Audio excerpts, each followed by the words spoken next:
할렐루야. 아멘. 할렐루야. 이 시간에 저희가 기도함으로써 주님 앞에 나아가기 원합니다. 이 시간에 기도하고 예배 시작하겠습니다. 기도하겠습니다. 하나님 감사합니다. 우리의 발걸음은 이 시간에 주의 성전으로 이끌어 주심을 너무나도 감사합니다. 하나님 이 시간 가운데 주님을 예배하며 나아가기 원합니다. 주님 이 시간 가운데 홀로 영광 받아 주시옵소서. 하나님 아버지 오늘 예배를 통하여서 우리가 성령으로 충만케 되기 원합니다. 우리에게 한량없이 성령을 부어주시옵시고 은혜를 부어주시옵소서. 이 시간에 함께 하실 줄 믿사오며 살아계신 예수 그리스도의 이름으로 기도드렸습니다. 아멘. 할렐루야. 지금 옆 사람과 함께 인사 나누기 원합니다. 잘 오셨습니다.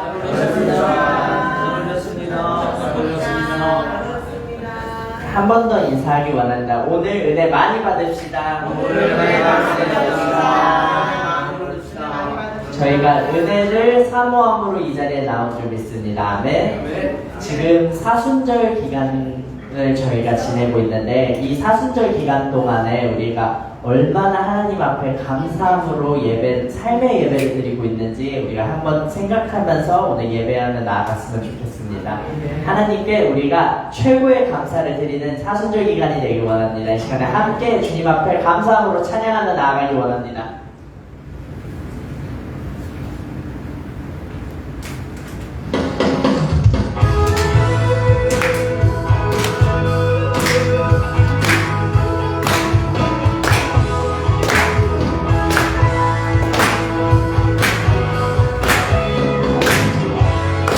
함께 고백합시다. 여호와를 즐거이 불러 여호와를 즐거이 불러 기쁨으로 주께 나가리 여호와 하나님만 주의 백성 기르시는 양이라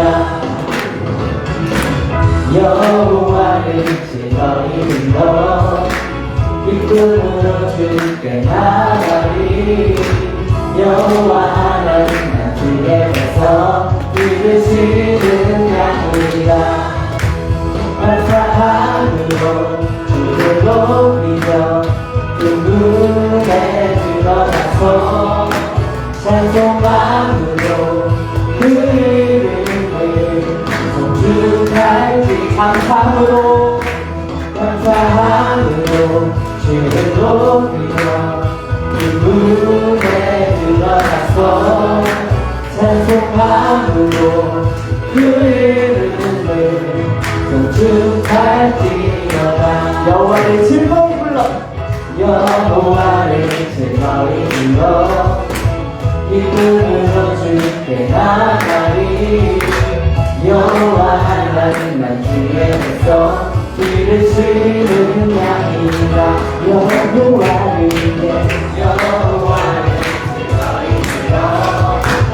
기쁨으로 주께 나가리 여호와 하나님만 주의 백성 기르시는 양이라 감사함으로 주를 높이며 그 문에 들어가서 찬송함으로 그 이름을 송축할지어다 감사함으로 주를 높이며 그 문에 들어가서 찬송함으로 그 이름을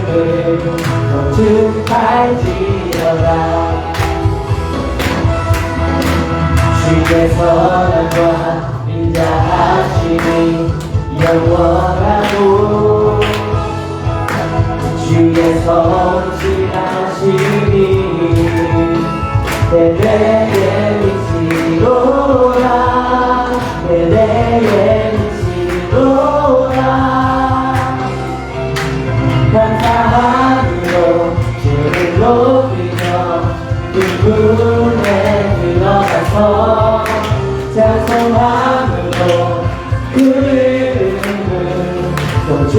축하할지어다 감사로 감사함으로 주를 높이며 그분에 들어가서 아멘 그 이름을 우리 조금 더 큰 목소리로 고백합시다 감사함으로 주를 높이며 그분에 들어가서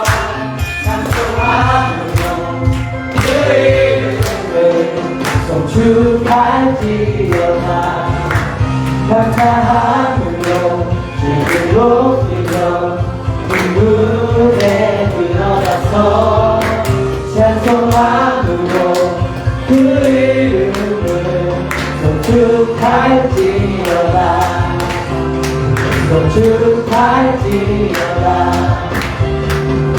축하할지어다 할렐루야 우리가 감사함으로 주님 앞에 나아가기 원합니다. 주님 이 시간에 찬양 받아주시옵소서. 아멘.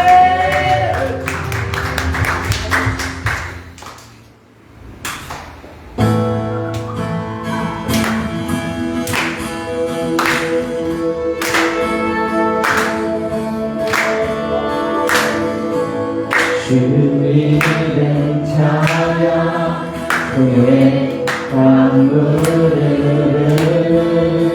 부유한 땅에 살 때에 주님 찬양해 주 이름 찬양 거친 광야와 같은 인생을 걸어갈 때도 주님 찬양해 아멘 모든 축복 주신 주님 찬양하리 어둠 날이 다가와도 나 외치리 주의 이름을 찬양해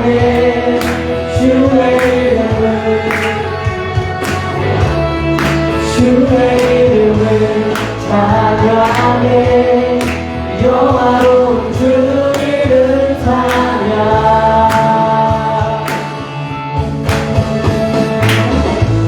주 이름 찬양 여전히 나를 비추고 나물이 새롭게 될 때 주님 찬양해 주님 찬양 주 이름 찬양 하길 험할지라도 고통이 따를지라도 주님 찬양해 모든 축복 주신 주님 찬양하리 어둠 날이 다가와도 나 외치리 주의 이름을 찬양해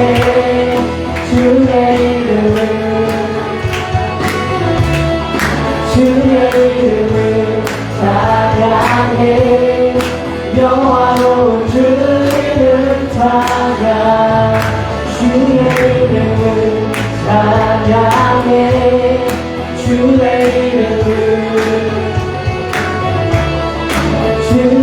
이름을 찬양해 영화로운 주 이름 찬양 주님을 주시며 주님을 주시며 주님을 찾으시네 내 맘의 하루가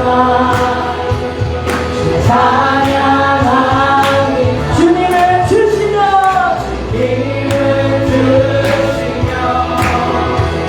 주님을 찾으시네 내 맘의 하루가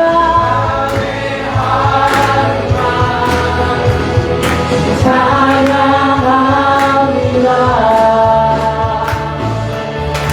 주의 이름을 찬양해 주의 이름을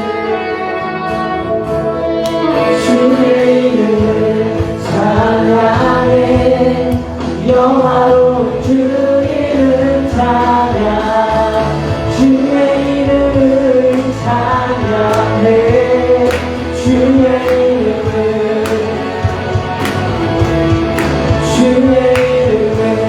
찬양해 영화로운 주 이름 찬양 할렐루야 주님의 이름을 찬양합니다.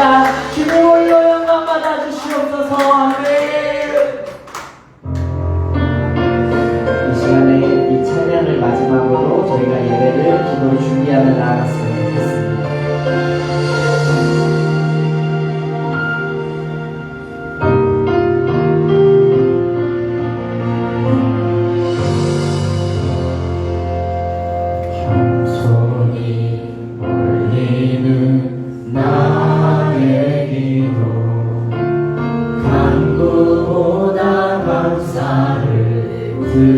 드립니다. 응답하심도 거절하심도 기다리하심도 그저 감사. 다시 한번 고백합시다. 겸손히 울리는 나의 기도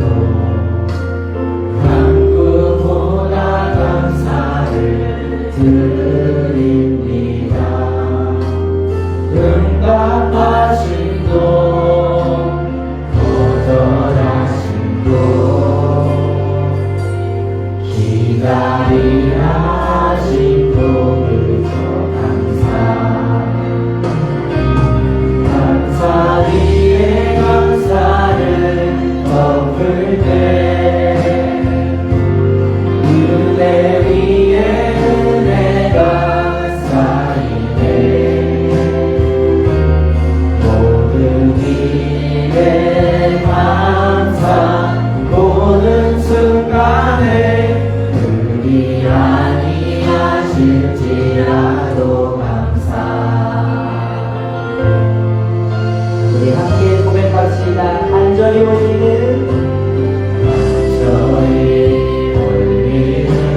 나의 기도 간구보다 감사를 드립니다. 깊은 날에도 고통 중에도 주가 일하심을 믿으며. 다시 한번 고백합시다. 간절히 올리는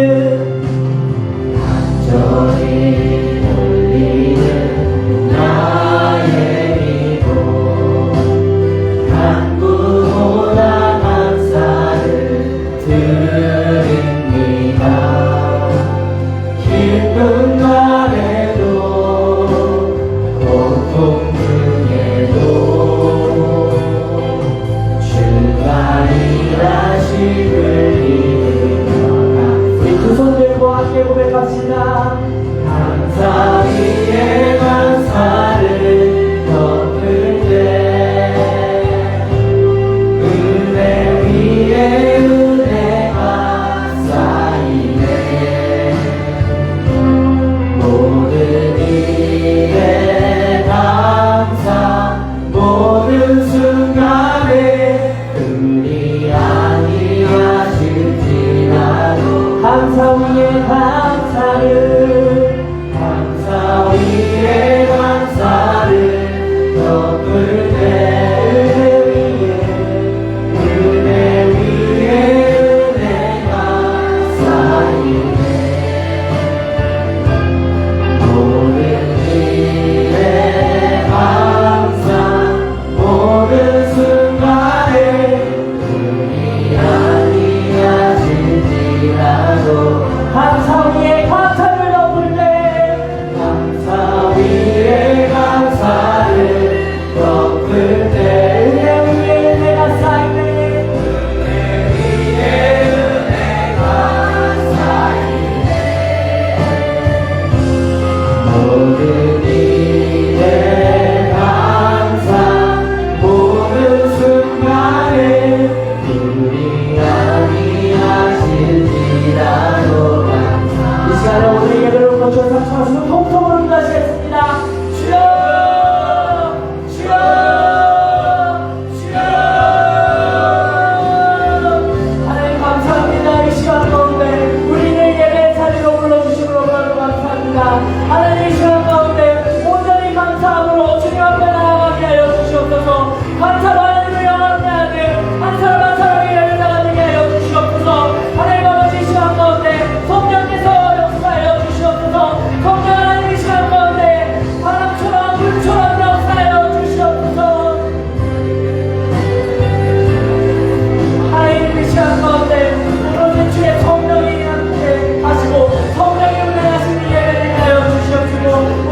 하나님 감사합니다.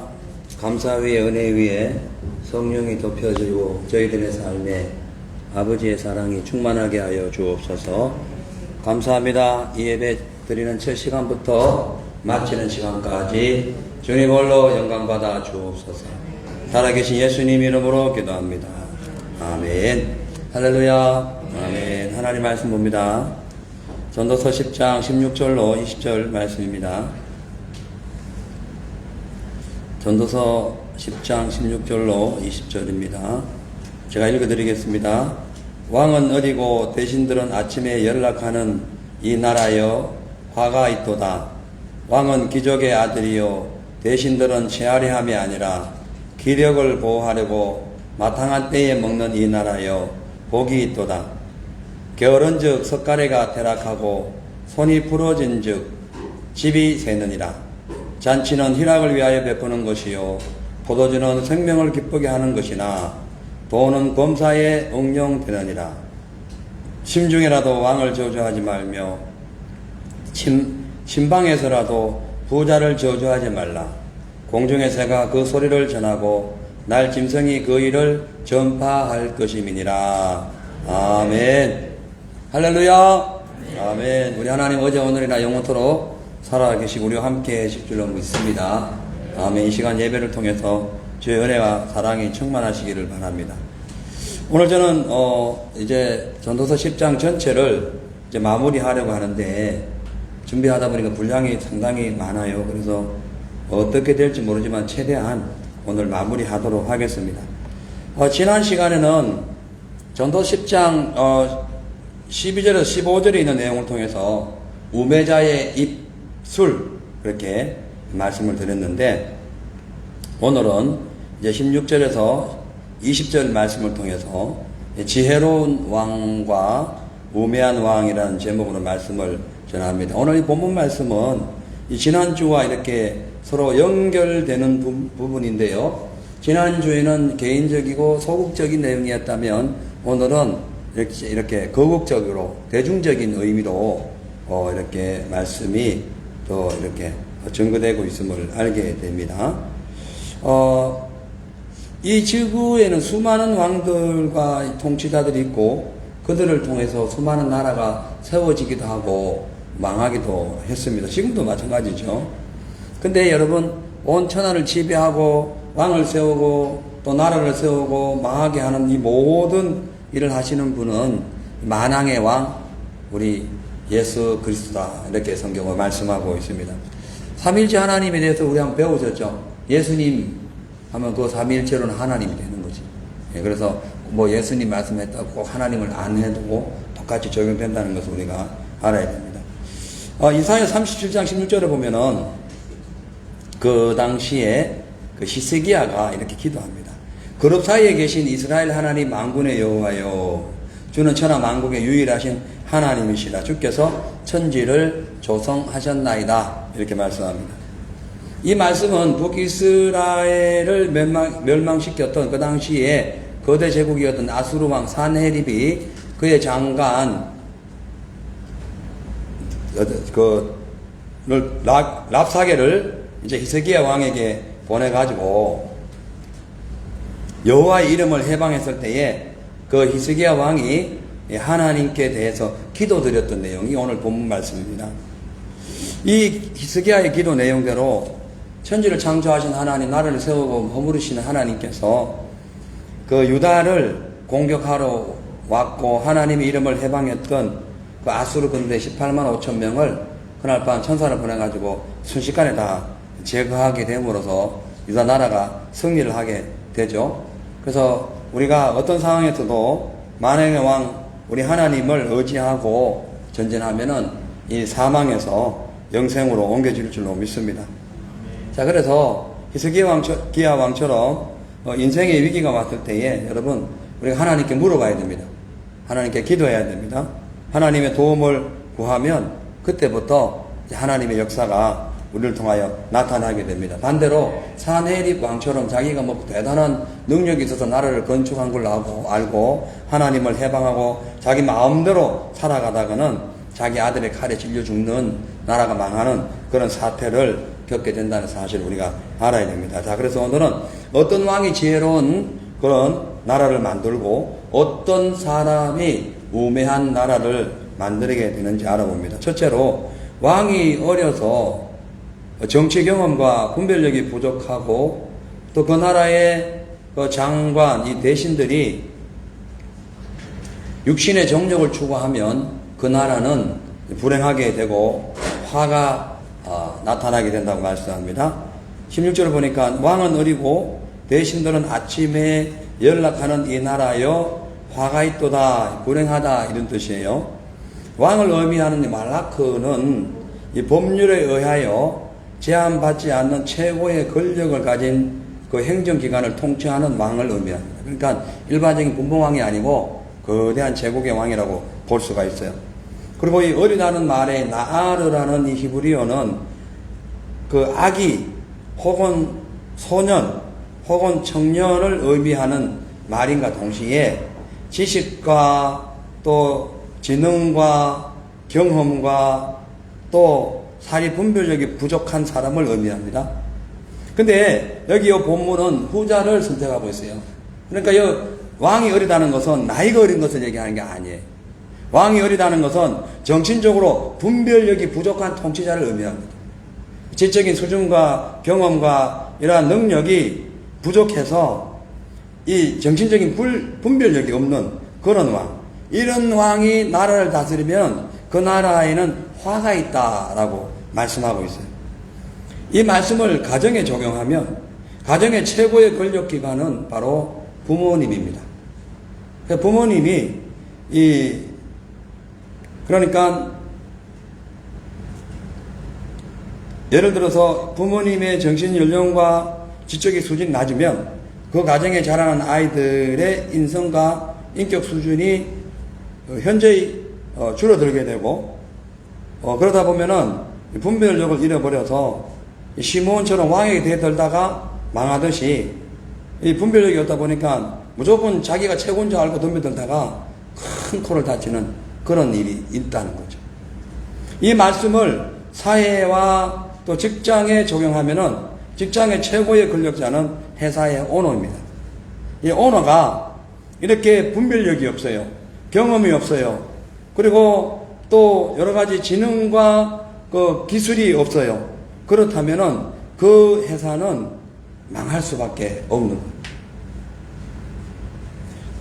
이 말씀을 국가 최고 권력기관에 적용을 그대로 하자면 오늘날 대통령입니다. 이 대통령이 정신적으로 마치 그 바벨론 시대 당시 그때쯤 유다의 말기쯤에 유다나라 말기쯤에 있었던 시드기야 왕처럼 이 지적 수준이 낮고 영적인 수준이 현저히 떨어지면은 눈 두 개 뽑히고 자기 자식들 죽고 나라를 적군에게 팔아넘기면서 백성들을 노예로 팔아갈 수밖에 없는 그런 상황이 연출되게 되죠. 자, 이 말씀을 교회에 이제 적용하게 되면 교회의 목자가 영적으로나 인격적으로 성숙하지 못하면 이 성도들이 영역 간에 병이 들어서 이리저리 방황하거나 사단에게 잡혀서 구원의 길을 잃어버리고 영생을 빼앗기게 됩니다. 자, 그래서 가정을 책임지고 있는 부모나 회사를 책임지고 있는 오너나 나라를 책임지고 있는 국가의 대통령이나 또 교회를 책임지고 있는 담임 목사는 정신을 바짝 차리고 분별력을 가지고 그 자기의 주어진 그 삶의 영역에서 백성들 혹은 직원들 혹은 가족들 혹은 교우들을 위하여 진짜 지혜롭고 분별력 있는 그런 삶을 살아야 됩니다. 그래야만이 잘 되게 되어 있어요. 그렇지 아니하면은 화가 미친다. 그 나라가 화가 미친다라고 말씀하고 있죠. 특히 교회를 책임지고 있는 목회자들은 양떼의 그 형편과 상황을 늘 살펴봐야 됩니다. 혹시 물질적으로 가난하지는 않는가, 혹은 또 예를 들어 윤리적으로 법도 이렇게 도덕적으로 좀 뭔가 벗어난 행동을 하고 있지는 않은가, 우리 교인들이 예를 들어서, 혹은 하나님하고 관계가 막 이게 뭐 연결이 안 돼가지고 그냥 가계전투하고 살아가다가 사단에 밥되고 있지는 않은가. 그걸 늘 살펴봐야 됩니다. 그렇지 않으면 지혜로운 왕이 될 수가 없죠. 그래서 잠언 27장 23절에 보면은 내 양떼의 형편을 부지런히 살피며 내 소떼의 마음을 두라. 양떼는 털옷을 제공합니다. 털옷. 예. 추운 날, 겨울옷. 우리가 성도들의 삶에 추위는 없을까? 또 아픔은 없을까?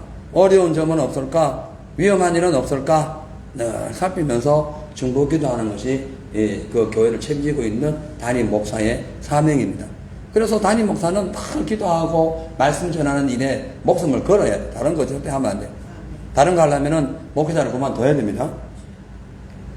이 소떼의 마음을 들어야 했는데 이 소떼는 그 당시 농사 일을 제공하는 그 힘이 되었어요. 그래서 성도들의 삶을 두고 기도해 줘야 됩니다.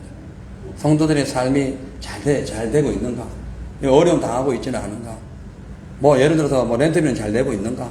이런 것을 하나하나 세밀하게 기도하면서 또 기도하다 보면 간혹 하나님께서도 어느 가정에 대해서 보여주실 때가 있잖아요. 그럼 그 일을 놓고 계속 기도해서 그 어렵고 힘든 상황에 있는 사람들을 이렇게 업그레이드 시켜주고 또 정신적으로도 여러 가지 이렇게 우울증이나 절망하는 그런 마음이 와가지고 영 신앙생활이 재미가 없는 그런 분들을 위해서 늘 마음을 두고 그분들을 위하여 중보기도 하는 그런 삶이 필요한 거죠.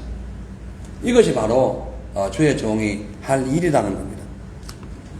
디모데후서 2장 24절에 26절에 보면 마땅히 주의 종은 다투지 아니하고 모든 사람을 대하여 온유하며 가르치기를 잘하며 참으며 거역하는 자를 온유함으로 징계할지니 혹 하나님이 저희에게 회개함을 주사 진리를 알게 하실까 하며 저희로 깨어 마귀의 올무에서 벗어나 하나님께 사로잡힌 바 되어 그 뜻을 쫓아 하실까 함이라. 아멘. 이 주의 종은 마땅히 이 세상 일 이러한 자기 자존심 때문에 다투거나 그렇게 할 필요가 없습니다. 그냥 참고 용서하고 한 발 물러서면 되죠. 대신에 모든 사람에 대해서 온유하며 가르치기를 잘해야 돼요. 그러니까 주의 종은 잘 가르쳐야 됩니다. 근데 뭘 가르쳐요? 자기 인격을 가르치는 게 아니죠. 하나님 말씀을 가르쳐요. 하나님 말씀. 말씀을 부지런히 연구하고 그 말씀을 여기도 적용해보고 이렇게도 적용해보고 어떠한 것이 하나님의 선한 길로 인도할 수 있는가를 늘 연구하고 준비해야 됩니다. 대신에 이제 거역하는 자, 말씀에 거역하는 자, 혹은 교회의 법도에 거역하는 자는 무조건 내치는 것이 아니라 온유함으로 징계하라는 거죠. 온유함으로 징계하고 그렇게 함으로써 혹 하나님이 저희들에게 회개함을 주사 진리를 알게 하실까 하노라. 그래서 하나님이 터치하도록 가끔씩 하나님이 꾹 누르기도 하시고 아니면 회개 눈물을 주시기도 하고 아니면 깨닫게도 하시고 또 지혜의 마음으로 바꾸게도 하시고 그래서 기도하면 됩니다. 그래서 26절에 보면은 저희로 깨어서 마귀의 올무에서 벗어나 하나님께 사로잡힌 바 되어서 그 뜻을 쫓아갈 수 있도록 해라. 주의 종이 하는 사명입니다. 이러지 아니하면은 이 주의 종은 뭐라고요? 우매한 왕이 된다. 우매한 통치자가 된다. 그래서 그 나라, 그 교회, 그 구역, 그 상황은 화가 임할 정도로 불행하게 된다라고 말씀하고 있는 겁니다. 자, 그래서 진짜 하나님의 종으로서 그 교회를 사랑하고 성도들의 이 삶을 축복하기를 원한다면은 먼저 주의 종이 하나님 말씀에 순종해야 돼요. 나도 순종하지 않으면서 누구를 가르칠 수가 없지요. 그래서 말씀이 읽다가 그 말씀이 내게 와닿으면은 때로는 회개도 하고 울기도 하고 때로는 내가 이걸 못 고쳐서 가슴을 치기도 하고 그래서 그거를 이 주의 종부터 일단 바꿔야 돼요. 바꾸고 난 후부터 평강의 왕이신 하나님의 은혜가 성도들의 삶에 그들의 그 현실에 그대로 임하여서 어려운 환경과 싸워서 이기고 또 그 영적으로 이렇게 무너지고 있는 삶을 다시 회복시켜서 승리할 수 있도록 그들을 주의 종, 그러니까 하나님의 사람, 교회 성도들을 푸른 초장 10만원 물가로 인도하는 그런 종이 되어야 된다고 성경은 말씀하고 있습니다. 그 다음 내용 보니까 이 대신들은 아침에 연락한다고 되어 있는데 이 연락한다는 이 히브리어의 아켈룬데 이 말은요 이 그냥 먹는다는 말이에요. 근데 이 말은 그냥 먹는다라는 단순히 배가 고파서 먹는다는 의미가 아니고 유흥을 위해서 먹고 마시고 취하는 상태 이것을 연락한다. 이렇게 얘기하고 있습니다. 그러니까 왕의 나이가 어리거나 혹은 뭐 정신연령이 어리면은 어떻게 된다? 국사를 책임질 고위 관리들 그리고 정치인들이 나이 어린 왕을 무시해가지고는 아침부터 저녁까지 허랑방탕하게 잔치를 벌임으로써 그 나라의 백성들을 힘들게 하고 심지어 나라를 팔아먹는 경우도 있다는 거죠. 마찬가지로 목회자의 영성이 어리고 분별력이 없거나 성령의 능력과 신앙의 경륜이 부족하면 교회 직분자들이 목회자를 우습게 여기고 자기들 마음대로 교회 행정을 하려고 합니다. 큰일 납니다. 그래서 정신 바짝 차려야 돼요. 그렇지 않으면 하나님 나라가 든든히 서갈 수 없어요. 근데 신실한 종이고 영성이 깊고 하나님이 함께하는 종인데 괜히 뭐 이렇게 저렇게 얘기하면 또 안 돼요. 심지어 큰일 날 수 있어요. 그럼 저는 목회를 하면서 무수하게 많이 봤기 때문에 드리는 말씀이에요. 자, 그래서 근데 가끔 하나님이 징계가 임하는 것이 금방 임하면은 죄를 금방 꺼지는데 하나님은 계속 보는 거예요. 그래가지고 제가 그 자리에 올라갈 때는 바로 들어봅니다. 그러면 자기가 가장 사랑하는 것이 가장 소망하는 것이 그냥 한 방에 다 없어질 뿐만 아니라 엄청난 징계가 임해요. 그래서 잘 보고 진짜 정 교회 목사님들이 이건 뭐 도저히 영적 분별력이 없어가지고 내가 여기 못 있겠다 싶으면은 욕하지 말고 조용히 떠나면 됩니다. 그게 자기를 살리는 방법이에요. 이거 꼭 명심하셔야 됩니다. 예. 제가 드리는 말씀 늘 말씀드리죠. 누구 눈치 안 보면 돼요. 있는 그대로 성경에 따라서 말씀을 드려요. 뭐 돈이 많다고 뭐 많이 배웠다고 뭐 똑똑하다고 혹은 또 힘이 없다고 뭐 연약하다고 거기에 맞춰서 말씀을 드리지 않는다니까요. 그대로 성경대로 말씀을 전해드리니까요. 잘 받아 드셔야 됩니다. 자, 그래서 아무튼 예수를 여기 성경에 보면은 그러니까 개인적으로 볼 때 이 어린 왕이 누구냐, 영적으로 볼 때의 교만한 대신들은 누구냐 하면은 하나님의 능력을 받고도 성령을 충만하게 받지 못하여 영적인 능력이 떨어지는 자들, 이 사람들이 첫째 어떤 영적으로 어린 사람이라고 볼 수 있고요. 또 하나는 예수를 믿어서 구원을 받았지만은 아직도 어린 신앙에서 벗어나지 못하여 이 사리 분별력이 떨어지거나 천국에 대한 뚜렷한 그런 믿음이 없어서 육신이 원하는 대로 살아가는 사람을 어찌 보면 어린 통치자, 어린 왕 이렇게 표현할 수 있는 영적으로 볼 때. 이런 사람이 교회에 있거나 이런 사람이 신앙생활을 하면은 그 사람 안에 있는 하나님 나라는 이게 지금 불행해지는 거예요. 영적으로 침체되게 된다는 거죠. 이 교만한 대신들은 누구냐면은 교회에 나온 지 오래된 사람이에요. 근데 이 교회에 나온 지 오래된 사람이라서 난 더 이상 뭐 특별한 거 없어. 나도 다 겪어봤어. 그러면서 하나님 은혜를 받으려고 하지 않습니다. 그냥 자기 뜻대로 계획해놓고 막 살아가는 사람이에요. 이게 아주 교만한 대신들입니다. 이런 사람들이 많으면은 교회가 어려워져요. 예. 옛날에 우리 골코 교회에 있을 때에 알렌 젤이라고 그 여동생이 뭐라 하죠? 내가 죽는 거 뭐라 그래요? 내사. 아니, 내사지. 내가 죽었으니까 내사지. 내사 때문에 죽어가지고, 거기 어디에요? 어디야? 파키스탄. 거기서 죽어버렸어요. 그래가지고, 기도하는데 하나님이 산다에 그날 밤에 산다에 그날 바로 살아버렸어요. 근데 그걸 보고, 그래, 난 많이 봐서 하면서 기도도 하는 사람이 있더라. 그러면 자기도 기도를 해야지. 그냥 나는 다 봤어. 자기는 한 번도 한 적 없어. 그냥 본 것 뿐이야. 본 것으로는 다 완벽하게 이루어질 수가 없습니다. 내가 행해야 돼. 내가 그것을 알아야 능력 있는 삶이 될 수가 있는 거예요. 할렐루야. 자, 아무튼 간에, 이렇게 교회적으로 볼 때에, 국가적으로 볼 때에, 혹은 사회적으로 또 가정으로 볼 때에 정신연령이 어리면요, 다 불행하게 됩니다. 다 힘들게 살아갈 수밖에 없는 거예요. 특히 교회 영적인 지도자, 교회 목회자의 수준이 어리면은 교회는 시끄럽습니다. 무질서하게 돼요. 뭐가 맞고 뭐가 옳은지도 몰라요. 뭐가 틀린지도 몰라요. 그래서 성도의 삶이 막 혼란해져요. 마음의 평강도 사라지고요. 얼굴에 빛도 사라집니다. 근심 속에 살아가요. 하나님의 은혜 전부 소멸하게 됩니다. 그래서 주일 정도는 날마다 깨어서 정신 바짝 차리고 신앙생활을 교인들이 잘 할 수 있도록 늘 충만한 상태가 유지돼야 돼요. 교회 목회자뿐만 아니라 한 가정을 책임지고 있는 부모님들도 예수 믿는다면 자녀들이 온전하게 마귀에게 사로잡히지 않고 귀신병 들어가지고 막 그냥 유리방황하지 않고 온전히 믿음으로 바로서게 하기 위하여 정신 똑바로 차리고 자녀들을 위해서 기도해야 됩니다. 내팽개치니까 마귀 밥이 되는 거예요. 가정도 마찬가지, 회사도 마찬가지입니다. 회사에 되는 분들은 정신 똑바로 차리고 자기 일꾼들을 위해서 중보기도도 하고 그들이 잘못되면 이렇게 선한 길 인도하기도 하고 영 계속 잘못되면 그냥 잠깐의 징계로 내치기도 해야 돼요. 그래 다시 돌아올 수 있도록 해야 된다는 거죠. 자, 그래서 우리 모두 어린 왕처럼 되어서 우리가 살고 있는 각각의 영역에서 또 우리 마음속에 있는 하나님의 나라가 하를 당하고 불행하지 않으려면 어떻게 해야 된다? 무딘 철 연장에 하나님의 말씀을 날마다 갈아서 말씀과 기도로 사단의 공격을 물리치고 튼튼한 신앙을 유지해야 됩니다. 아멘. 두 번째로 오늘 보니까 왕과 대신들이 이 성숙한 모습으로 나라를 이끌어가면 그 나라가 복을 받는다고 말씀합니다. 그러니까 16절하고 완전히 반대되는 겁니다. 17절 보겠어요. 같이 읽겠습니다. 시작. 왕은 유대의 아들이요 대신들은 이스라엘이 아니라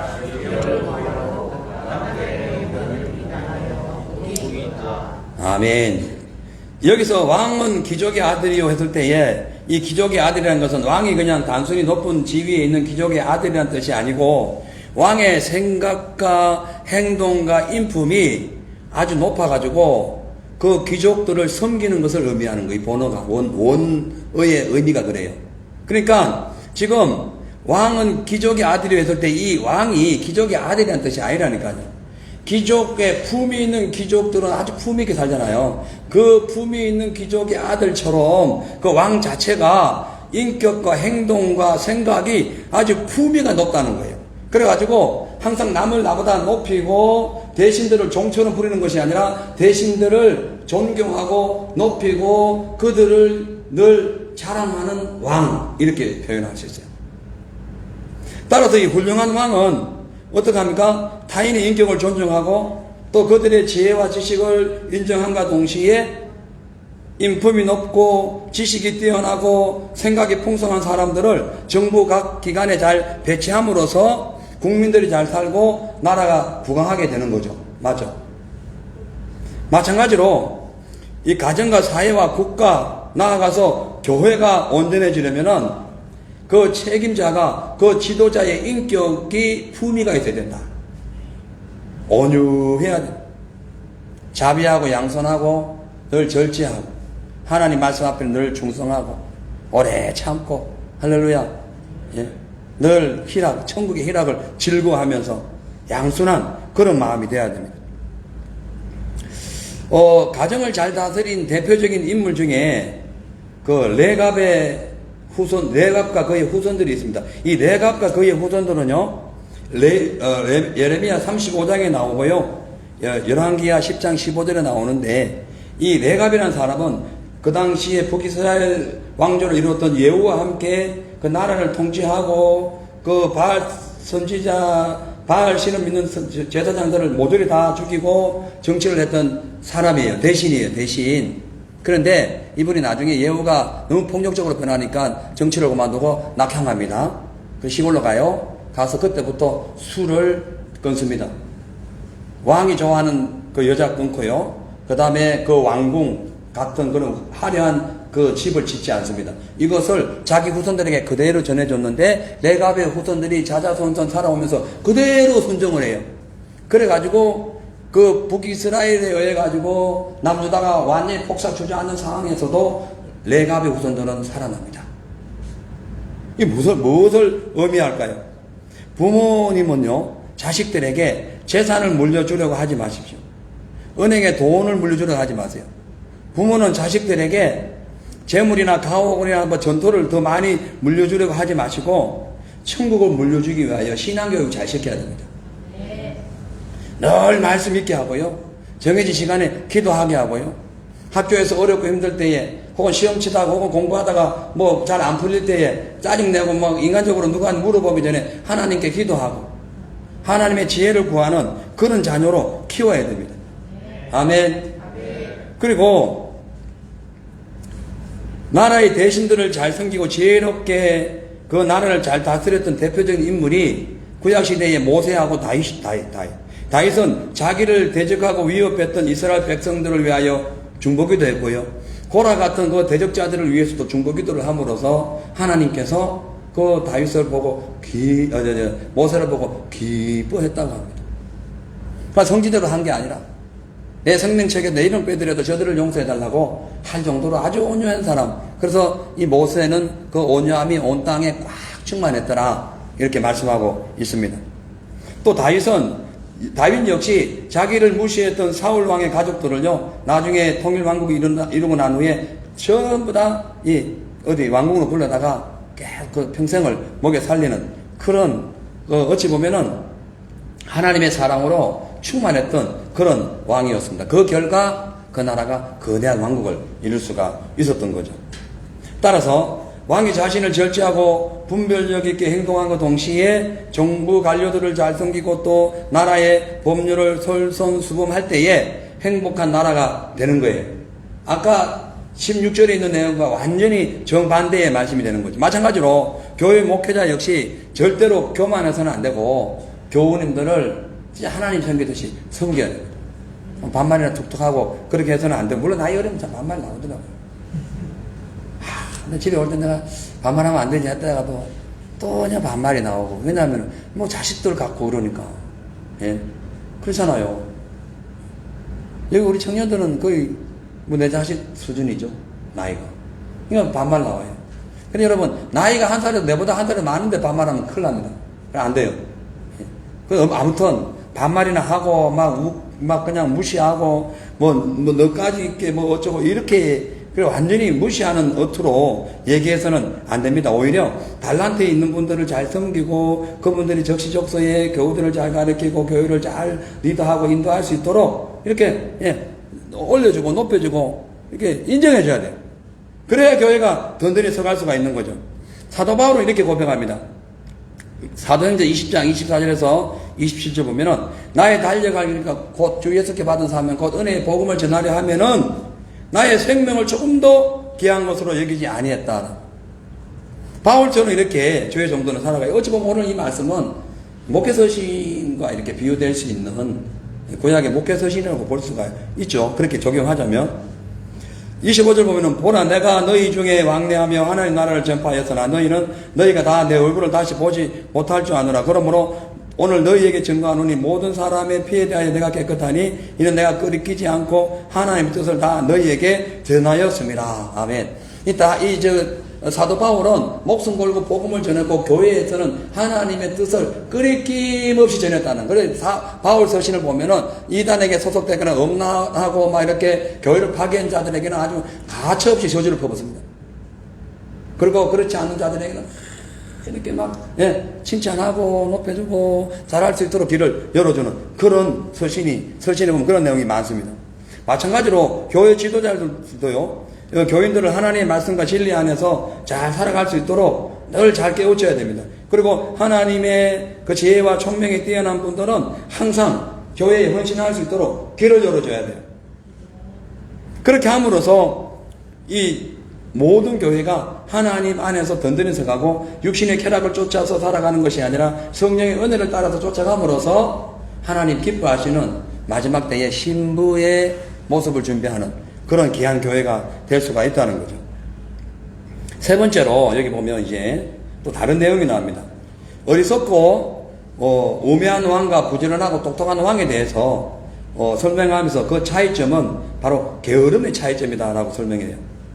10장 18절에 보니까 이렇게 말씀합니다. 게으름즉 석가래가 퇴락하고 손이 풀어진즉 집이 새느니라 이렇게 말씀합니다. 게으름즉 석가래가 퇴락하고 집이 샌다는 이것은 16절 17절의 지혜와 우매의 말씀을 이렇게 비유적으로 표현하는 말입니다. 그러니까 이 말은 뭐냐면은 꼭 해야 할 일을 하지 않고 엉뚱한 일을 하거나 아예 아무것도 하지 않는 상태, 이것을 오늘 게으른 즉 석가래가 퇴락하고 손이 풀린 즉 집이 샌다라고 표현합니다.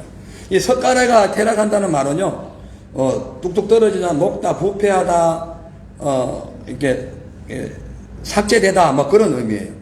그러니까 게으름으로 인해 가지고 손이 축 처져져 힘이 없으면은 이렇게 일할 의욕이 없어서 아무것도 하기 싫어하는 그런 상황을 설명하고 있어요. 그러니까 여러분, 지붕이 틈이 생겨가지고 물이 뚝뚝뚝뚝 떨어지는데 그걸 보고 가만히 있으면은 어떻게 됩니까? 나중에 소나비가 오고 자꾸 오면 어떻게 됩니까? 그러면 계속 떨어지죠. 계속 떨어져서 어떻게 나중에는 석가래가 썩는 거예요. 지붕이 내려앉는 거예요. 제 아는 분 어느 목사님 집에 보니까 이 천정이 다 주저앉아 버렸어요. 근데 마침 잠자는 시간이라 그 거실에 천정이 주저앉았어요. 왜냐하면은 비가 오는데 그 기와 사이로 물이 뚝뚝뚝뚝 떨어지는 것을 볼 수 없죠. 누가 봅니까? 전문가가 아닌데. 계속 물이 샌 거예요. 말하자면 몇 달 전부터 혹은 몇 년 전부터 물이 샜을 수도 있어요. 그러다 소나비가 막 맨날 며칠 오는 그날에 이 구멍이 커지면서 그냥 전체 다 젖어버린 거예요. 그리고 한밤중에 자다 보니까 막 쿵 소리가 나는 거야. 나가보니까 그 거실에 있는 그 천정이 다 주저앉아버린 거예요. 만약에 사람이 있었으면 어떻게 됩니까? 큰일 나는 거죠. 마찬가지로 이렇게 지붕의 틈을 보고도 게으르지 않는다면은 그 집이 물을 앉듯이 게으른 사람은 자기의 영혼이 항폐되는 걸 알면서도 기도하지 않습니다. 기도하지 않아요. 아우, 기도해야 되는데. 아우, 기도해야 되는데. 말로만 하고 기도하지 않습니다. 영적인 지식이 없어가지고 누가 뭔 얘기를 해도 또 설교를 해도 영 못 알아들어요. 그래서 내가 빨리 성경 읽어야 되는데 그래야지 목사님 말씀도 좀 알아듣고 이런저런 설교도 좀 내가 잘 분석할 텐데 그러면서도 읽어야 되는데 하면서도 평생 안 읽는 분들이 있어요. 이런 분들은 게으른 자예요. 이런 분들은 그 영혼을 황폐케 합니다. 나중에 나 스스로 내 삶을 쓸모없는 존재로 망가뜨리는 그런 상황이 오는 거예요. 자, 그렇기 때문에 육신의 안일함과 또 세상적인 쾌락에 관심을 갖고 살다가 게을러서 허랑방탕한 그런 인생이 되지 마시고 하나님의 뜻을 따라서 주님이 원하시는 일을 잘 진행함으로써 게을러서 우매한 자가 아니라 부지런하여 지혜롭고 총명한 사람이 되어야 한다는 겁니다. 여러분, 이 지혜로운 자, 총명한 자, 여기 대가가 바로 예수님이십니다. 예수님은요, 모든 일에 최고로 부지런하신 분입니다. 예수님은 인자는 머리 둘 것이 없었다 할 정도로 부지런하셨고요. 예수님은 태어나신 후에 30살 이제 공생에 시작하기 전까지 그때까지는 육신의 그 집안 가족들을 이렇게 부양하느라고 막 매우 바쁘게 밤낮 없이 사셨던 분이고 또 세례받고 난 후 공생에 시작할 때 그리고 그 예수님의 사명을 다 감당하는 십자가 지시는 그날까지 한 번도 별로 쉰 적이 없어요. 열심히 주님 주시는 그 사명을, 하나님 주시는 사명을 따라서 이 죽어가는 영혼들을 구원하는 일에 최선을 다하신 분입니다. 그러므로 그 예수님 안에 성령의 충만함이 믿으시죠. 우리도 하나님이 내게 맡겨주신 일을 최선을 다하십시오. 게으르지 마십시오. 내가 없으면 이 일은 못한다 라는 마음으로 최선을 다해야 됩니다. 만약에 제가 오늘 설교하는 날인데 그냥 안 나타나면 어떻게 돼요? 물론 우리 선교사님이 이제 또 이렇게 와가지고 바로 오셔서 하실 수 있어요. 그러나 오늘 정해진 설교는 못 하잖아요. 우리 전 집사님 만약에 주일날 그냥 안 나오시면 식사를 누가 해요? 밥을 누가 먹어요? 밥을 누가 먹어요? 아무것도 못하는 겁니다. 그러니까 각자 맡은 일에 최선을 다해야 됩니다. 그래서 오늘부터는 우리가요, 이 하나님의 통치를 거부하고 게을러서 아무것도 하기 싫고 우매해가지고 자기 안에 있는 심령이 막 그냥 썩어가지고 그냥 물이 이 절망에 빗물이 뚝뚝뚝뚝 떨어져가지고 막 그냥 내 인생이 절망 속에 떨어지는 그런 삶이 되지 마시고 하나님 주신 그 사명을 최선을 다함으로써 하나님 보시기에 아름다운 그런 선한 삶을 사는 저와 여러분 되시기를 바랍니다. 마지막으로 이제 잔치에 대해서 나옵니다. 잔치에 대해서 보니까 오늘 19절에 같이 읽습니다. 시작. 잔치는 희락을 위하여 베푸는 것이요 포도주는 생명을 기쁘게 하는 것이나 돈은 범사의 응용이 되느니라. 여기 보면 잔치는 희락을 베풀고 포도주는 생명을 기쁘게 하는 것까지는 어느 정도 이해가 가는데, 돈은 범사에 응용된다는 이 말에서 이 성경을 많은 학자들이 난해 구절에 속한다 이렇게 얘기합니다. 왜냐하면 나가다 뭔가가 좀 문제가 생겨서 그래요. 히브리의 원어를 보면 이 내용은, 이 어순이 이렇게 순서가 되어 있어요. 첫째 희락이 나와요. 둘째 포도주 나오고요. 세 번째 돈이 나옵니다. 그래서 희락, 포도주, 이 돈이 세 개를 딱 연결해버리면 어떤 상황이 되냐면 방탕한 인생이 됩니다. 그렇게 풀어야 돼요. 안 그러면 이게 애매할 수가 있어요. 그러니까 방탕한 인생. 그러니까 따라서 잔치는 희락을 위하여 베푸는 것이요. 뭐 이렇게 쭉 설명하죠. 이게 뭐냐면은 여기서 잔치는 희락을 위하여 베푼다는 이 말은요, 웃음을 위하여 떡이 만들어진다 이 뜻이에요. 그러니까 즐거움을 위하여 음식을 만든다 이 뜻이에요. 자, 그래서 그러니까 방탕하고 우둔한 사람들은 이 육신의 희락을 위하여 잔치를 베푼다 이 뜻이에요. 그러니까 여러분, 잔치는 두 가지가 있습니다. 하나는 이 땅의 잔치가 있고 하나는 천국 잔치가 있습니다. 교회에서 해피 버스데이 투 유 해가지고 박수 치는 거는 천상의 잔치로 봐야 돼요. 육신의 잔치로 보면 안 됩니다. 왜냐하면 믿는 사람이 함께 하나님께서 당신은 하나님이 선택한 아름다운 이게 주님의 자녀로 태어났다는 걸 찬양하잖아요. 그건 상관없는데, 여기서 말씀하는 것은 근본적으로 목적이 먹고 마시는 그 희락과 잔치에 있기 위하여 음식을 만들고 그걸 위하여 살아가는 사람, 이런 사람들은 방탕하다는 걸 의미하는 거예요. 두 번째로 이 포도주는 생명을 기쁘게 한다 이 말은요, 포도주 사용하는 것에 대해서 긍정적으로 언급하는 말이 아니고요, 이 포도주는 한락과 기쁨을 위하여 취하게 마신다라는 부정적인 측면입니다. 그러니까 이 포도주, 술을 얘기해요. 술은 육신의 한락을 위하여 취하도록 마신다 이 뜻인 거예요. 그러니까 이것도 문제가 있는 거죠. 그 다음에 돈은 범사에 응용된다 했는데, 이 말은 그대로 의미하면은 돈은 모든 것에 대하여 대답을 한다 이 뜻이에요. 그러니까 모든 문제의 해결은 돈이다 이 뜻이에요. 이 말은 영적으로 볼 때에 방탕하고 우둔한 자들이 육신의 쾌락을 위하여 모아둔 모든 돈은 만능 열쇠의 키가 아니라 인생을 나락으로, 절망의 나락으로 떨어뜨리는 그런 저주가 된다는 거예요. 오늘 좀 분위기가 좀 딱딱한 것 같아요. 왜냐하면 이 내용이 좀 딱딱하긴 합니다. 그래도 정신을 바짝 차리고 눈에 이렇게 좀 이렇게 정한데 불을 좀 켜시고 그러니까요, 이 말씀은요, 육신의 이 기쁨과 희락을 위하여 잔치를 베풀고 또 이 포도주를 마시고 또 돈이면 다 된다 해가지고 이 물질 만능주의에 빠져 있는 사람들은 하나님보다 세상을 더 사랑하는 사람들이다 이 뜻이에요. 그런 사람들은 오늘 말씀하기를 별 인생에 도움이 안 된다 이렇게 얘기하고 있는 겁니다. 자, 그래서 우리가 이 당시에 이 성경을, 여러분 전도서가 뭐라고 했어요? 코엘렛이 뭐냐면은 세상의 지혜를 다 모았다는 뜻이에요. 누가 모았습니까? 솔로몬이 모았죠. 그럼 솔로몬이 왜 이 얘기를 했냐면은 이 당시에 주로 육신의 정욕을 위하여 먹고 마시고 취하도록 그렇게 하는 그것은 어디에서 나타나냐면은 주로 우상을 숭배했을 때에 신전에서 행하는 행위를 그대로 표현하는 거예요. 그러니까 하나님을 사랑하는 것이 아니라 세상을 사랑하는 사람들이 할 수 있는 이 세 가지가 이렇다는 거예요. 그러면 우리가 영적으로 하나님 나라를 소망한다면은 육신을 위하여 잔치해서는 안 되고요. 또 내 이 혼을 기쁘게 하기 위하여 술잔치해도 안 되고요. 또 이 하나님 나라를 소망하지 않고 세상 걸 다 가지기 위하여 돈에 훅 빠져서도 안 됩니다. 돈은 적당히 벌어야 됩니다. 가장 억울한 사람은요, 돈 많은 사람입니다. 무슨 소리요? 돈 많으면 좋은 차도 빼고, 뭐, 뺀다 하면 좋은 차도 사고. 예.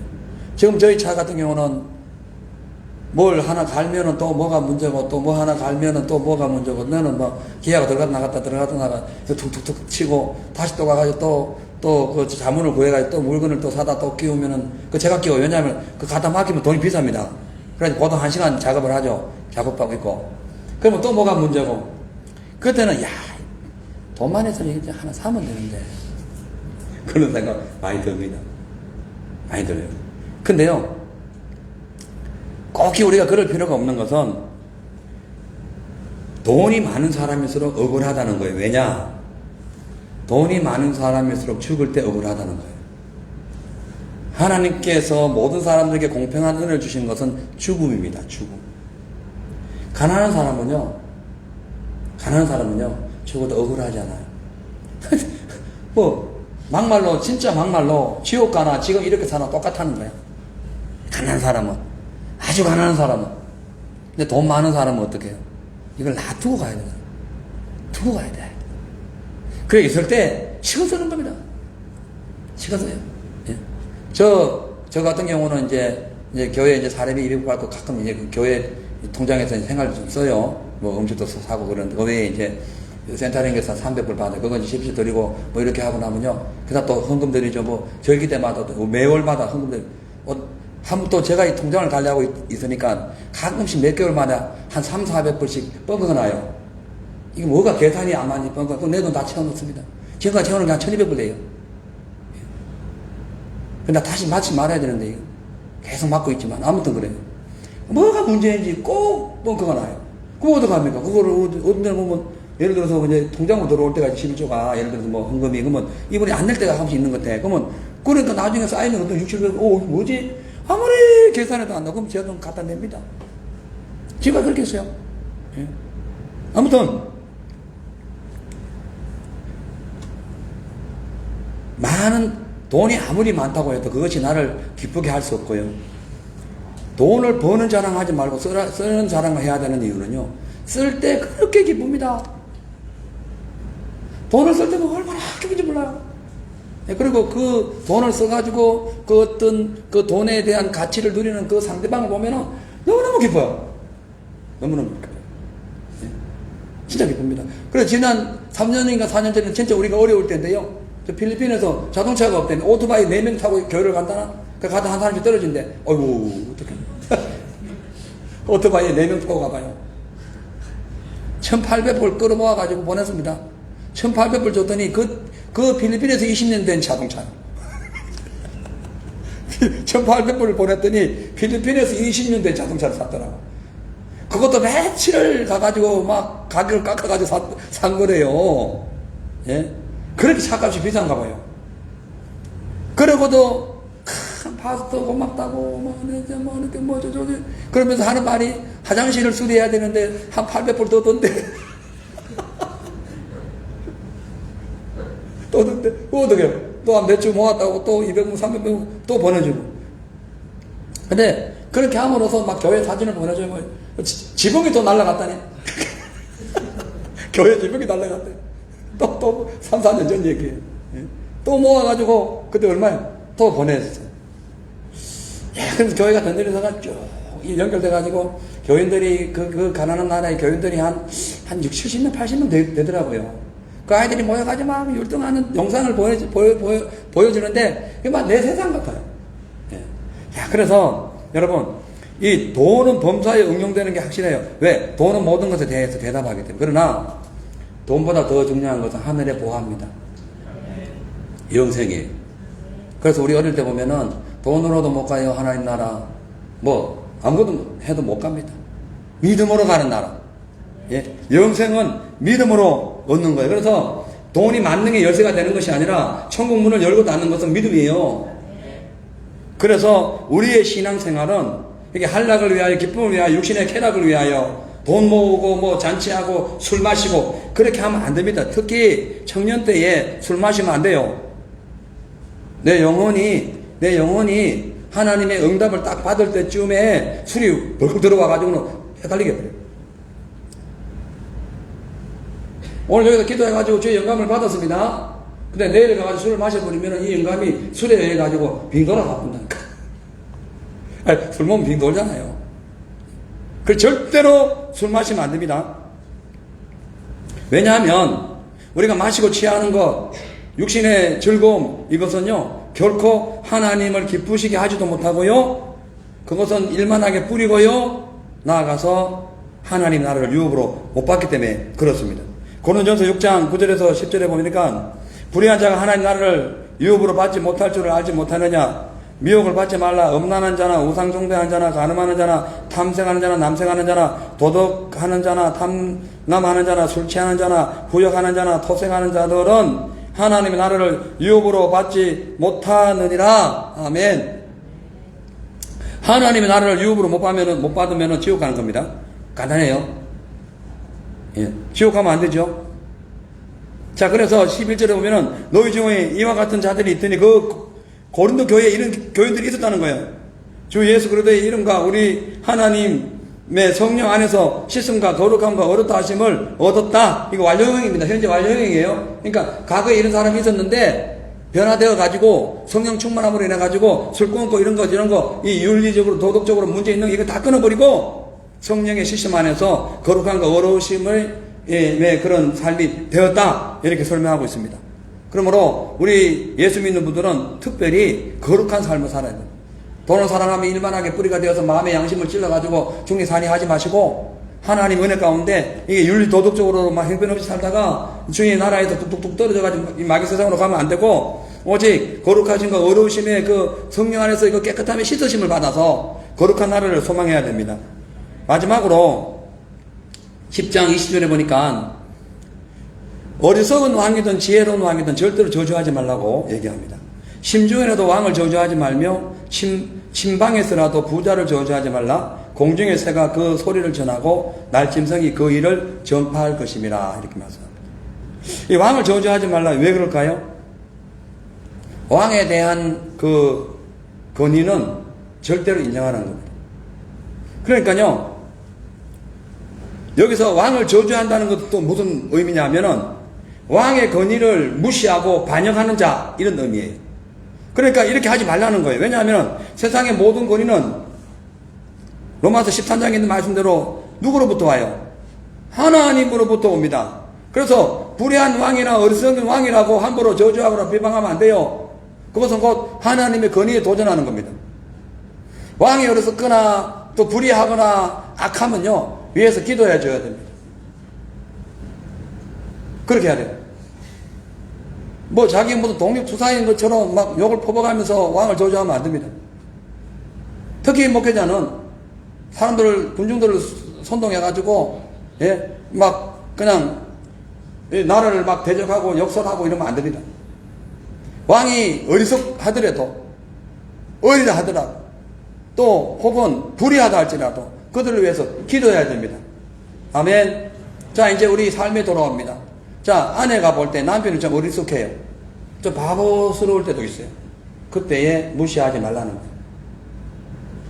아내가 좀 이상해, 영 이상해, 좀 바보스러워. 그렇다고 아유, 뭐 저런 사람 내가 만나가지고 이렇게라도 얘기하면 안 되고, 저주하지 말라잖아요. 심중이라도 저주하지 말라잖아요. 교인들이 또 보면은 신앙생활 하다 보면은 또 이렇게 어리석하고 또 힘들게 하고 어렵게 하는 분들이 있어요. 그럼 그분들도 저주하지 말라는 거예요. 그분들 어떻게 한다? 그냥 기도하라. 왜? 그렇게 하면은 하나님의 권위에 도전하게 된다는 거죠. 자, 그리고 특히 이제 사람, 이웃을 만났을 때 괜히 그 나쁜 이웃을 만날 수가 있습니다. 그래서 인격이 덜 되거나 불의한 사람을 만나가지고 내 인생이 막 어려워질 때 있어요. 그래도 그 사람을 저주하지 말라는 거예요. 이해 가시죠? 저주하지 말라. 그 당시에 어린 왕이 나라를 통치하고 막 분별력 없이 막 나라를 통치하다 보니까 나라가 힘들고 하니까 백성들이, 아우, 저 어린 왕들, 저 왕, 차라리 죽어버리지, 뭐 차라리 막 그냥 구태타나 일으키자. 그렇게 했을 거라는 거죠. 그 당시에 국민들이. 그렇게 하지 말라는 거예요. 솔로몬이. 왜? 그 왕을 세운 것은 하나님의 권위다, 권위. 그럼 왜 그런 왕이 나왔을까? 국민들의 수준이 그랬어요. 국민들의 수준이. 한번 보세요. 히스기야 왕 때에 나라가 막 타락해가지고 그 때에 예, 아하스 왕 때에 나라가 약간 타락합니다. 그래가지고 국민들이 막 온 천지에 막 우상을 숭배합니다. 그러다가 이제 히스기야 왕 때 이제 그 아수르가 와가지고 막 쳤다 막 빠지고 하니까 겁이 나가지고 회개합니다. 그때부터 이스라엘 백성들이 또 막 이렇게 회개하고 잘 살아요. 그러다가 므낫세 왕 때 와가지고는 또 우상을 숭배하니까 므낫세가 어떻게 돼요? 사람들 다 죽여버립니다. 아주 악한 왕이 나와요. 히스기야 왕의 아들인데. 근데 그 왜냐하면 그 백성들이 그 당시에 이스라엘 백성들의 삶의 수준이 우상을 숭배했다 안 해도 숭배했다 안 해도 숭배했다 안 해도 숭배할 때 악한 왕, 안 하면 선한 왕 항상 대치됐어요. 예. 그렇기 때문에 예를 들어서 한 나라에 악한 왕이 나왔다 그러면 내 수준이 저렇다고 봐야 돼. 어우 뭐 저 정도밖에 모르냐, 뭐 저런 사람이 왕이 돼서 그렇게 할 게 아니라 아 내가 저 수준이다 이렇게 생각하고 우리부터 가슴 치고 회개해야 돼. 그러면서 그 왕을 축복해야 됩니다. 자 이제 교회로 넘어와서 교회의 목회자가 영적으로 어려요. 분별력이 없어요.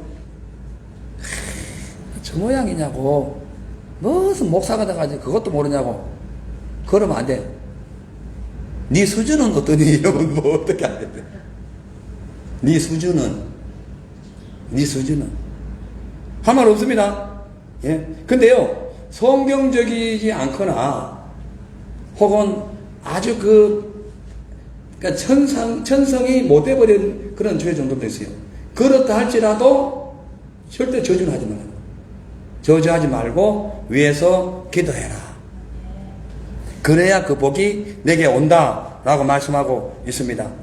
자, 그래서 여기 또 보면은 부자를 저주하지 말라 했는데 여기 단순히 많은 재물을 이렇게 소유한 사람들이 아니라 재물을 갖고 있으면서 악한 행동하는 사람, 이런 사람들도 저주하지 말라. 세상 살다 보면 그런 사람들이 많이 있지 않습니까? 자, 그래서 우리가 이런 사람들이 우리 주위에 있다 할지라도 그들을 미워하지 않고 오히려 축복하고 위해서 기도해야 하는 것은 그렇게 해야 하나님이 우리에게 은혜를 주시기 때문에 그렇다는 거죠.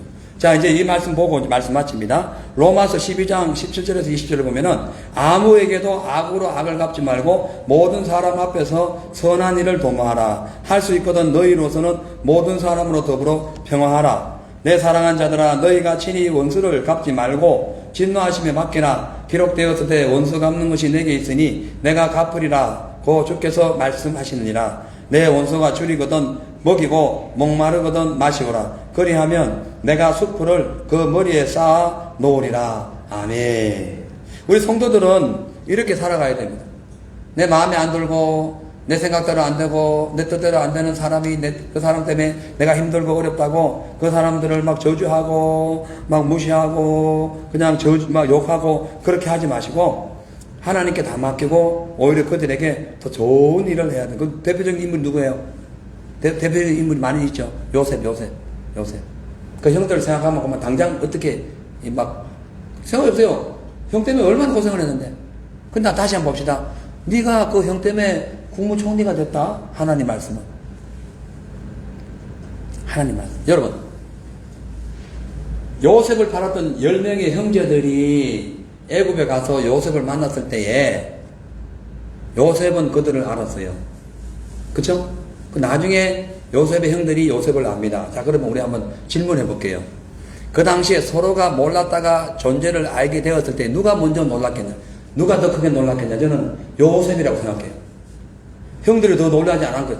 요셉이 더 놀랐을 거예요. 와, 어마어마한 일들이 저마당처럼 더 올랐을 거예요. 야, 이래가지고 하나님이 이렇게 해가지고 나를 이 자리로 보냈구나. 그걸 깨달았을 것 같아요. 맞죠? 요셉이 더 놀랐을 거라는 거죠. 자, 그렇기 때문에 우리에게 어떠한 이러한 저러한 여러 관계로 원수가 우리에게 접근해 올 때에 그들을 미워하거나 저주하지 마십시오. 그냥 더 잘해주세요.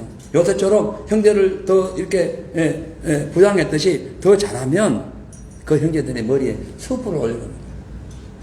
꼼짝 못합니다. 꼼짝 못해. 그래서 진짜 지혜로운 사람은 원수를 친구로 만드는 사람. 이제 결론 부분입니다. 여러분, 일단 이 말씀까지 하고 마칠게요. 우리가 왜 심중에라도 왕을 저주하지 말고 침상에라도 이 부자들을 저주하지 하면 안 되냐면은 공중의 새와 날짐승이 그 소리를 듣고 전파한다는 거예요. 이건 영적인 건데요.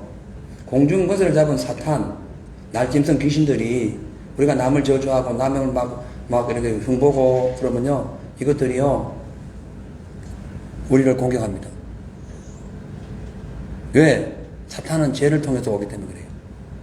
하나님이 하지 말라는데 그 짓을 하니까 사탄이 들어오는 거예요. 그래가지고 새들이 나를 힘들 공중권세를 잡아가지고 내가 하는 일을 다 막아버려요. 날 짐승대가 지금 귀신들이 와가지고 내 몸에 들어가지고 병도 일으키고 막 이래저래 막 문제도 일으키고 가정도 막 불화하게 만들고 어렵게 만듭니다. 그렇게 하면 안 돼요. 자, 이제 결론 부분입니다. 어리고 오매한 왕은요, 공식적인 일과 사적인 일을 분별하지 못하고 먼저 할 일과 늦게 할 일을 분별하지 못하기 때문에 어려요. 맞죠? 오매한 왕은요, 충성스러운 사람과 오매한 사람을 분별하지 못해요. 백성이 무엇이 필요한지 무엇이 필요 없는지를 모릅니다. 그러다 보니까 자기 마음대로 자기 뜻대로 그냥 자기 계획대로 나를 이끌어가니까 나랑 시끄러워요. 마찬가지로 교회 목회자도 그렇고 여러분 가정의 부모님들도 그렇고 또 삶의 사업터에 또한 오너들도 그렇고요. 이 공적인 일과 사적인 일을 잘 구분해야 되고 먼저 할 일과 늦게 할 일을 잘 구별해야 되고 충성스러운 것과 충성스럽지 못한 것을 잘 구별해서 잘 다스리면 이 사람은 지혜로운 왕이 됩니다. 지혜로운 통치자, 지혜로운 오너, 지혜로운 목회자가 되고 그렇지 아니하면 거꾸로 됩니다. 우매한 사람이 됩니다. 오늘부터 저와 여러분 모두가 이 하나님의 뜻을 잘 새기고 지혜로운 그런 왕이 되어서 지혜로운 통치자, 지혜로운 지도자가 되어서 우리 주 예수님 오실 때에 참으로 분별력 있는 성품과 뛰어난 지혜를 사용해서 그 예수의 음성을 듣고 또 주님과 함께 하나님 날아가는 그런 아주 지혜로운 믿음의 우리 성도들 되시기를 주의 이름으로 축복합니다. 기도하겠습니다. 하나님 감사합니다. 귀한 말씀 주심을 감사합니다. 세상을 살다 보면 우매한 왕도 있고 지혜로운 왕도 있는데 문제는 우매한 왕이 다스린 나라는 망하고 지혜로운 나라가 다스린 그 나라는 흥한다고 합니다. 가정에도 또 삶의 터전에도 교회도 마찬가지로 우매한 자가 다스리면은 다 시끄럽고 불협화음으로 여러 가지 불편하고 어지러운 세상이 되지만 지혜로운 사람이 다스리면 모든 것이 형통하게 주 안에서 성립된다고 말씀합니다. 오늘 우리 모두가 우매한 지도자가 되지 말고 지혜로운 지혜자가 되어서 분별력 있게 이 마지막 때를 살아갈 수 있도록 축복하여 주시옵소서. 예수님의 이름으로 기도합니다. 아멘. 우리 기도 제목 올려줍니다. 교회 부흥과 이 각 부서의 성령 충만을 통해서 우리 교회가 든든히 세워갈 수 있도록 기도해 주시고요. 또 우리 교회에서 선교하는 7개 교회 7개 나라가 있고 선교사님들이 있어요. 이분들을 위해서 주보에 있습니다. 위해서 기도해 주시고요. 그 다음에 우리 전도 대상자들을 위해서 기도해 주십시오. 장주현 모친 두보라님 가족, 김명훈 양진아 부부 가족, 김명석 류효숙 부부 가족, 그리고 임시원 자매님 가정이 다 주님 안에서 구원받고 또 우리 함께 신앙생활 할 수 있도록 기도해 주시고, 조동건 복재영 가정, 그리고 신상훈 형제님 부모님, 그리고 출석하지 않는 청년들의 예배 회복을 위해서 이렇게 기도해 주시고, 우리 제2 청년부는 아무튼 여기 나오지 않는 우리 호산나, 최은미, 조희진, 권현아를 위해서 기도 많이 해주고 출석할 수 있도록 그렇게 또 전화로 자주 매주 전화해가지고 그렇게 해주시기를 바랍니다. 우리 이제 예찬이 예준 내일 옵니다. 기도해 주시고요. 자, 우리 함께 하나님 한 분 더 나를 찬양하시고 하심에서 기도하도록 하겠습니다.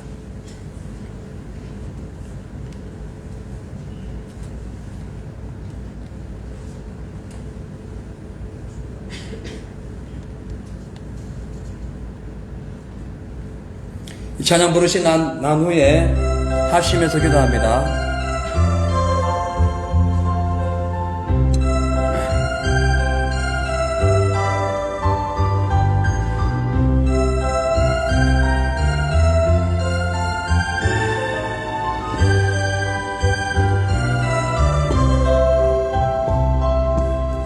하나님 한 번도 나를 실망시킨 적 없으시고 언제나 공평과 은혜로 나를 지키셨네. 오 신실하신 주, 오 신실하신 주, 내 너를 떠나지도 않으리라, 내 너를 버리지도 않으리라. 약속하셨던 주님, 그 약속을 지키사면 이후로도 영원토록 나를 지키시리라 확신하네. 지나온 모든 세월들 돌아보아도 그 어느 것 하나 주의 손길 안 미친 것 전혀 없네. 오 신실하신 주님, 오 신실하신 주, 내 너를 떠나지도 않으리라, 내 너를 버리지도 않으리라. 약속하셨던 주님, 그 약속을 지키사 이후로도 영원토록 나를 지키시리라 확실하네. 우리 주여 삼창하시기도 하겠습니다. 주여, 주여, 주여. 아버지 하나님 감사합니다. 주여, 할렐루야. 아버지여, 성령이여, 성령이여, 주여.